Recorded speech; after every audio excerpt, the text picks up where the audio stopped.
기자회견을 갖게 되었습니다. 예, 고소인 및 고발인, 고소인과 고발인을 겸하고 있는 분은 민경욱 4.15 부정선거 국민투쟁본부 상임대표를 맡고 계시는 민경욱 전 의원님께서 고소인 겸 고발인으로 이렇게 나와주셨고요. 피고발인은 지금 서초경찰서장으로 계신 송영호, 서초경찰서 경비과장으로 재직 중인 강병호님, 서초경찰서 경비계장으로 계신 최병환님, 이렇게 세 분이 피고소인 겸 피고발인으로 되어 있습니다. 고소와 고발이 함께 된 이유는 자기 1인 시위자들이기 때문에 민경욱 1인 시위자로서는 고소인이고 다른 1인 시위자들의 문제로 하는 부분은 고발인이 됩니다. 그 다음에 죄명은 직권 남용 부분입니다. 여기에 대한 상세한 설명은 제가 이제 좀 드리도록 하겠습니다. 자, 이런 사태가 나지 말았어야 했습니다. 저희가 이런 사태를 원했겠습니까?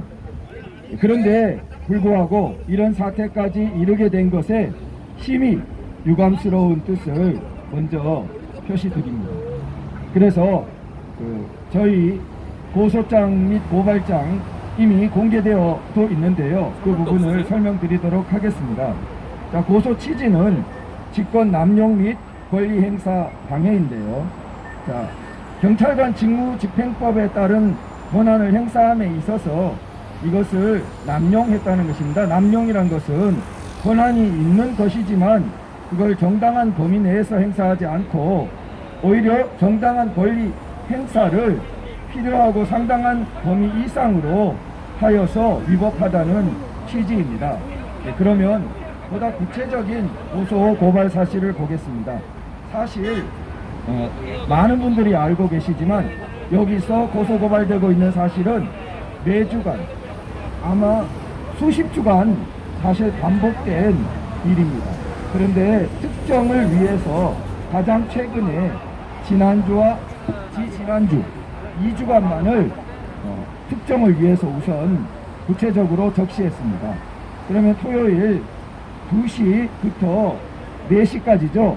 2시경부터 4시경 사이에 강남역 10번 출구로부터 신논현역 방향에 이르는 인도 구간에서 1인 시위자들을 헌법적 기본권 행사를 부당하게 탄압한 부분이 있습니다.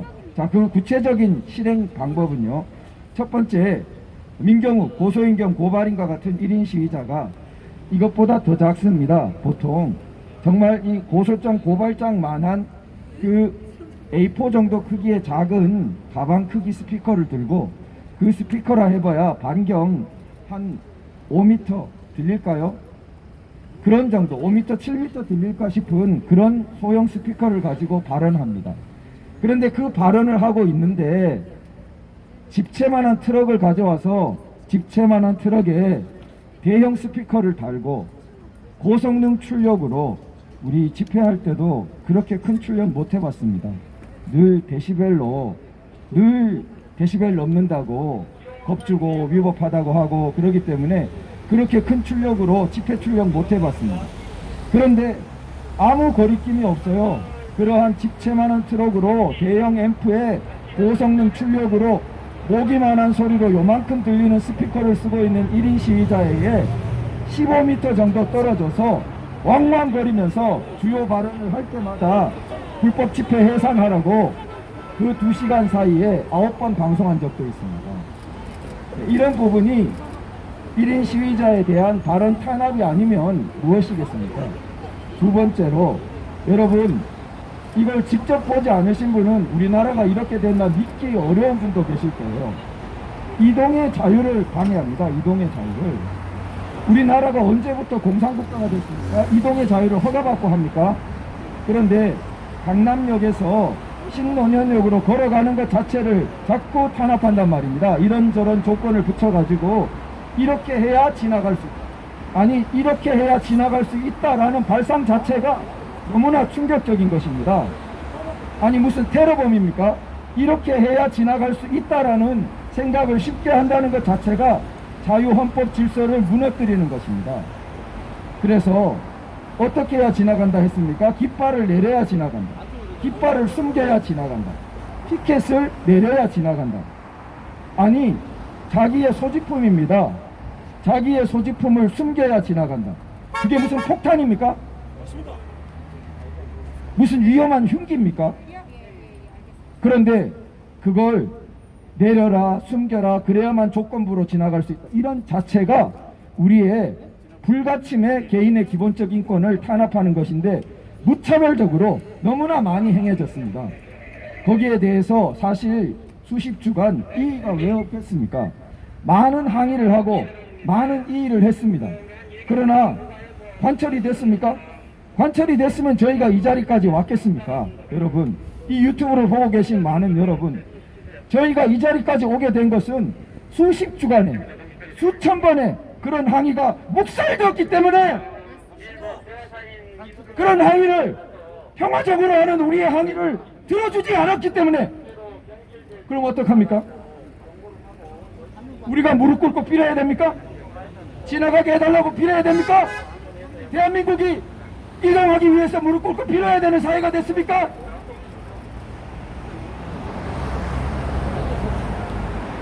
그래서 어떡합니까? 마지막 수단으로, 보통 사람들이 그러하듯이 마지막 수단으로 고소 고발에 이르게 된 것입니다. 세 번째로, 1인 시위자가 무더운 날씨에 지나가다가 멈춰설 수가 있습니다. 1인 시위하려는 간곡한 뜻으로 피켓은 들고 멈춰 있을 수가 있습니다. 그러면 뭐라 합니까? 간격이 위반됐다고 계속 이동하라고 그럽니다. 멈춰 서든지 걸어가서 이동하든지 누구 뜻입니까?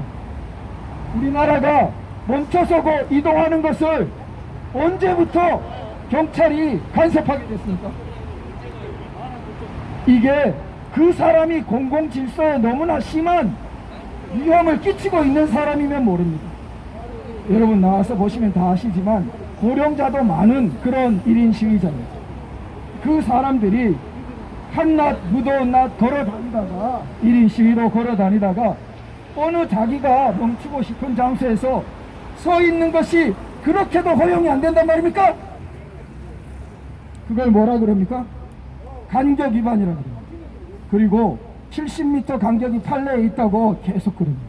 그런데 저는 법에서, 제가 법에 과문해서 그런지 법으로 70m 간격해야 정당하다는 법은 저는 들어보지 못했습니다.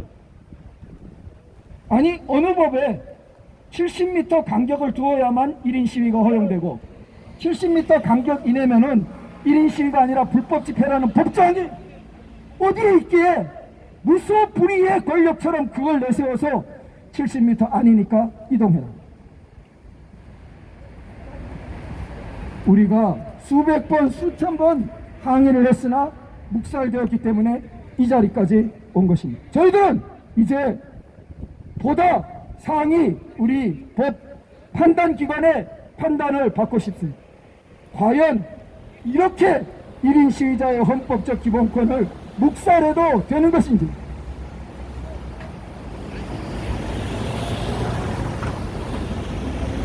자, 지금 피고소인 겸 피고발인들은 지휘 계통에 있는 세 분입니다. 모르겠습니다. 그분들 더 상층부에 지휘 계통이 있는지는 저희는 잘 알지 못하겠습니다. 그러나 건너편 강남경찰서 관할에서는 같은 현상이 없습니다. 그렇기 때문에 저희가 서초경찰서 이상으로 피고소인 피고발인 범위를 잡지 않았습니다. 일단 대비되는 서초경찰서 관할 지역에 너무나 대조적으로 이런 현상이 발생하기 때문입니다. 그래서 서초경찰서장, 그 다음 현장에서 계속 방송하고 있는 서초경찰서 경비과장, 현장지휘 책임자로 보입니다. 그리고 일선에 나와서 계속 간섭하고 계신 경비계장, 이 세 분을 피고소인 및 피고발인으로 잡게 됩니다. 나머지 일선 경찰 공무원분들은 지휘 계통의 지시를 따르는 것으로 저희는 파악했습니다.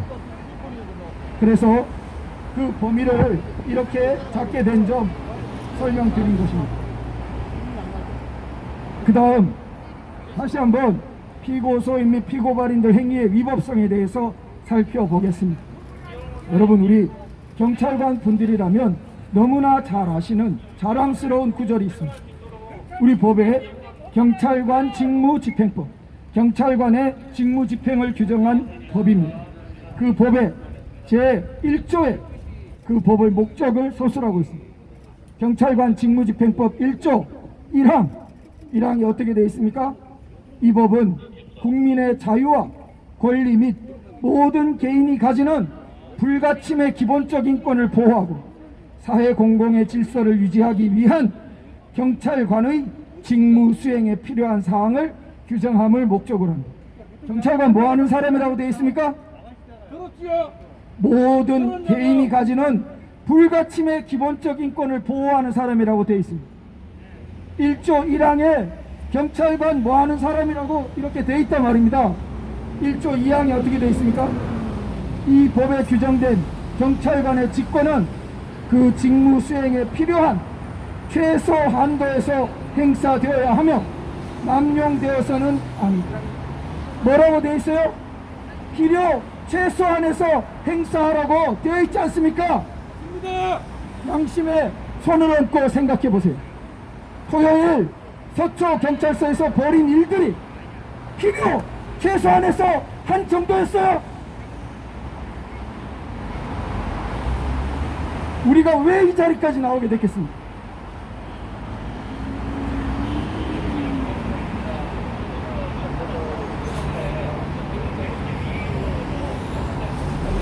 그래서 직권 남용이라 하면 자기 직권에 있는 것을 목적에 위배하고 필요 최소한 행사하지 않고 상당한 범위를 넘어서 행사한 것을 말합니다. 지금 제가 설명드린 것처럼 목적이 개인의 기본적 인권 보호가 기본인데 이것은 1인 시위자를 통제하러 나온 목적처럼 행동했기 때문에 목적의 위반이고 필요 최소한에서 행사하라고 했는데 이동의 자유를 예사로 탄압하고 개인의 소지품을 함부로 간섭하고 이런 것들이 필요 최소한을 그 자체로 넘고 그리고 경고 방송을 하더라도 데시벨도 얼마든지 낮출 수 있고 거기 몇 안 되는 사람 흩어지라고 해도 되고 사실 영상을 보시면 무슨 대오가 있습니까? 무슨 통일성이 있습니까? 고령자가 상당수인 분들이 각자의 희한한 피켓도 많고 여러가지 각색의 구호와 피켓을 들고 자기 마음대로 다니고 있지 않습니까? 영상을 보면 무슨 지휘자가 있고 무슨 조율자가 있고 거기에 무슨 통일된 대화와 무슨 구호가 있고 무슨 앰프가 있습니다. 그런데 그것을 일방적으로 계속 불법 집회라고 규정해놓고 그리고는 그 무지막지한 스피커로 1인 시위자의 발언을 엄청나게 방해하고 그것이 상당성의 범위를 넘은 것이 아니면 무엇이 상당성의 범위를 넘은 겁니다. 결론적으로 말씀드리겠습니다. 우리 이승만 대통령은 건국기념사에서 우리나라 세워질 때 48년 8월 15일에 벌써 이렇게 말해 놓았습니다. 민주정치의 요소는 개인의 근본적 자유를 보호하는 것입니다. 국민이나 정부는 항상 주의해서 개인의 언론과 집회와 종교와 사상 등 자유를 극력 보호해야 할 것입니다. 보세요. 개인의 근본적 자유를 보호하기 위해서 민주정부가 있는 것입니다. 개인의 근본적 자유를 보호하지 않는다면 정부는 근본 목적을, 공권력은 근본 목적을 저버리는 것입니다. 이것이 이미 우리나라 탄생 첫쯤에 우리나라 탄생 응애하고 애기우는 그 순간에 이미 말씀해 놓았답니다. 그런데 우리는 왜 이것을 헌신짝처럼 저버립니까? 그리고 개인의 근본적 자유를 예로 들 때 뭐를 첫째로 들었습니까? 언론의 자유를 첫째로 들었습니다. 하고 싶은 말을 하는 것을 첫째로 들었습니다. 여러분, 하고 싶은 말을 하지 못하는 사회가 뭐가 되죠? 그것이 북한이 되는 것입니다. 하고 싶은 말을 하면 마을 반동으로 온 가족이 정치범 수용소에 간다는 공포 때문에, 그러면 뭐가 되죠? 그것이 바로 북한이 되는 것입니다. 그렇기 때문에 모든 독재 권력과 전제 권력과 전체주의 사회는 가장 처음 말에 재갈을 물리는 것입니다. 입에 재갈을 물리는 것입니다. 그리고 현명하신 우리 초대 대통령은 그것을 알았기 때문입니다. 민주주의 사회와 개인의 근본적 자유가 보호되기 위해서는 첫째로 무엇보다 언론의 자유가 있어야 한다고 명시해 놓았고 건국기념사에서 말해 놓았습니다. 그런데 1인 시위가 뭡니까? 여러분, 1인 시위가 뭡니까? 1인 시위는 모든 언로가 차단되어서 자기 몸뚱이 하나로 말하는 것이, 그것이 1인 시위입니다. 언론 자유의 마지막 도루가 1인 시위란 말입니다. 언론이 예를 들어 봅시다. 4.15 부정선거에 대해서 언론 방송이 다루어지었으면 1인 시위자가 피켓 들고 나오겠습니까? 미쳤습니까? 왜 나오겠습니까? 자기가 말 안 해도 공중파 방송으로 다 억울한 거 말해주는데 자기가 왜 나옵니까? 신문이라도 보도했으면 좀 나왔겠습니까? 그런데 현실이 어땠습니까? 모든 언론가 차단되었지 않습니까? 알릴 수 있는 모든 경로가 차단되었기 때문에 뭐밖에 없었어요? 자기 몸 하나로 피켓 한 장 들고 이 말을 해야겠다 하고 나온 것입니다. 그런데 그걸 막아요. 그걸 막는다는 것은 얼마나 심각한 행위를 막는 것인가에 대한 자각이 있어야 됩니다.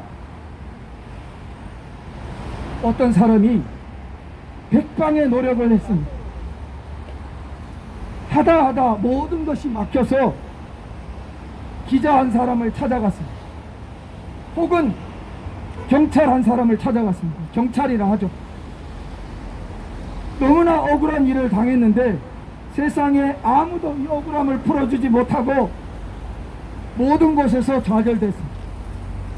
마지막이라는 생각으로, 이것 좌절되면 나는 이제 죽을지도 모른다는 생각으로 경찰 한 사람을 찾아갔습니다. 그래서 그 경찰 한 사람에게 자기 이야기를 했습니다. 좋은 경찰은 어떻죠? 그 사람의 이야기가 얼마나 무거운 가치가 있는 이야기인가를 알아차리고 경청합니다. 나쁜 경찰은 어떻죠? 퇴근 시간을 계산합니다. 이 사람 빨리 가줬으면 좋겠다고 생각합니다. 우리 지금 1인 시위자들 어떤 사람이에요? 모든 것이 틀어막혀서 마지막으로 경찰 한 사람 믿고 찾아온 그 사람과 다를 바가 뭐가 있는 사람이에요? 그런 사람을 어떻게 했어요? 그런 사람을 지나다니는 걸 통제하고, 그런 사람 피켓 내리라고 그러고, 이것이 개인의 불가침의 기본적 인권을 존중하는 우리 사회의 이념에 부합하지 않습니다. 사실 우리 사회는 1987년 이전, 저도 기억이 생생합니다. 1987년 이전 그러한 경찰 간섭이 많았습니다. 그런데 1987년 이후, 여러분 1987년 이전 소위 불심 검문이라고 해서 대학 앞에서도 가방 열어봐라, 길거리에서도 지나가면서 신분증 보여봐라 많았습니다. 그런데 1987년 이후 그런 거 하지 않는 방향으로, 인권 존중하는 방향으로 30여 년을 노력해 왔습니다. 그러다가 이 몇 년 완전히 후퇴하고 완전히 파괴하고 있습니다. 30년간 힘들게 쌓아온 전통을 완전히 파괴하고 있단 말입니다. 쌓기는 어려워도 허물어뜨리기는 한순간입니다. 어디서 함부로 소지품에 간섭을 합니까? 여러분, 이걸 가벼운 일로 여기면 안 됩니다. 개인이 자기 소지품에 자기가 걸어다닌 그게 공동질서에 위험을 주는 폭탄도 흉기도 아니에요. 그런데 경찰이 왜 거기에 간섭을 해요? 경찰이 거기에 간섭할 수 있다고 어디에 나와 있어요? 우리 헌법은 개인이 그러한 행동의 자유를 누릴 수 있도록 하고 있단 말입니다. 그리고 그 사람은 신성한 언론의 자유를 행사하고 있는 것입니다. 그 사람 마지막 수단으로 거기 나온 것입니다. 마지막으로 우리 검사장님께 청원을 드립니다. 이 사건의 의의는 결코 가볍지 않습니다. 한 사람의 인권이 살아날 때 모든 사람의 인권이 살아나는 입구가 될 것입니다. 반대로 한 사람의 인권이 죽을 때 모든 사람의 인권이 죽는 문이 될 것입니다. 그럼 이상으로 오늘 고소 및 고발장 제출의 취지의 말씀을 드렸습니다. 마지막으로 제가 이 자리를 빌어서 이 주제와는 다르지만 국민 여러분께 알려야 되는 부분이 있기 때문에 말씀드리겠습니다. 이틀 전에 영등포의 재검표가 있었습니다. 딱 하나만 말씀드리겠습니다. 재검표에 대해서 여러 가지 나타난 점에 대해서 제가 페북에 그 보고문을 올린 것이 있는데, 그 중에 아주 심각한 것으로 모든 표가 보관되어 있는 그 보존 장소를 들어가는 입구인 문의 손잡이에 날인이 있습니다. 이것은 대전제입니다. 만일에 그 문의 봉인이 날인이 훼손되면은 그 안에 들어있는 박스는 말할 나위도 없는 거죠. 그 대전제 아닙니까? 문을 열고 들어가는. 그 문은 열려서 됩니까? 안 됩니까? 안 됩니다. 그런데 제가 촬영이 허가된 변호사가 찍은 사진을 통해서 이제 이틀의 시간에 걸쳐서 꼼꼼히 봤습니다. 원고 박용찬 후보가 증거 보존 후에 찍었던 문의 손잡이 사진, 문의 손잡이를 이렇게 열고 열쇠를 눌러서 이렇게 열쇠를 끼워서 돌리게 열게 되어 있습니다. 그리고 하얀 봉인 테이프로 감고 판사님 도장으로 되는 그 하나를 찍었어요. 그런데 마지막에 원고가 그 당시 찍어 놓은 사진과 그 재검표를 하러 갔을 때 찍힌 사진이 육안으로도 많이 달라 보였기 때문에 현장에서도 이의가 있었어요. 이 너무 달라 보인다. 그래서 거기서 실갱이가 있었습니다. 그런데 판사분이 납득하기 어려운 말을 했어요. 자기가 2번 증거 보존을 했고 문이 2개고 그래서 이게 무슨 말인가 하고 다들 의아하게 생각하고 있었습니다. 그러나 거기에 대한 상세한 해명은 지금 들은 바가 없고, 현실적으로 드러난 것은 원고는 2번 증거 보존한 적이 없고 한 번밖에 하지 않았고, 그 문의 하얀 테이프와 도장은 여러분 제가 이제 여러 사람이 아니죠. 그 소송 대리인 사진이 있는 것입니다. 그 사진상 명백하게 봉인 테이프이 이렇게 하얀 테이프이 감긴 모양이나 도장의 위치가 다르더라는 것입니다. 이것은 너무나 심각한 일이기 때문에 지금 오늘로 끝날 일이 아닙니다. 향후 더욱 상세히 더욱 체계적으로 우리가 어떻게 이 사안을 다루어 갈 것인지 말씀드리고 오늘은 우선 이만만 말씀드리도록 하겠습니다. 감사합니다.